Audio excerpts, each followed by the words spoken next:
السلام علیکم ورحمۃ اللہ وبرکاتہ۔ وعلیکم السلام۔ میرا نام آمنہ سوسن امجد ہے اور میرے والد کا نام راجہ محمود احمد امجد ہے۔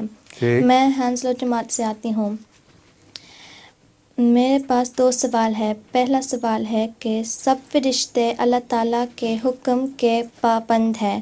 جب اللہ تعالیٰ نے حضرت آدم علیہ السلام کو پیدا کرنے پر سب فرشتوں کو سجدہ کرنے کا حکم دیا تو ابلیس نے کیوں نہیں مانا؟ کیا وہ ایک فرشتہ نہیں تھا؟ ابلیس فرشتہ نہیں تھا، شیطان تھا۔ فرشتوں کو جب حکم دیا ہے تو اس کے نیچے سب مخلوق کے حکم آ گئے تھے، اس لیے یہ خیال غلط ہے کہ ابلیس بھی فرشتوں کی وجہ سے اس حکم کے تابع تھا۔ فرشتے ساری کائنات پر حکمران تھے، ان کو جو حکم دیا گیا وہ نیچے مخلوق جتنی تھی وہ سب اس حکم کے نیچے آ گئے تھے۔ ٹھیک ہے۔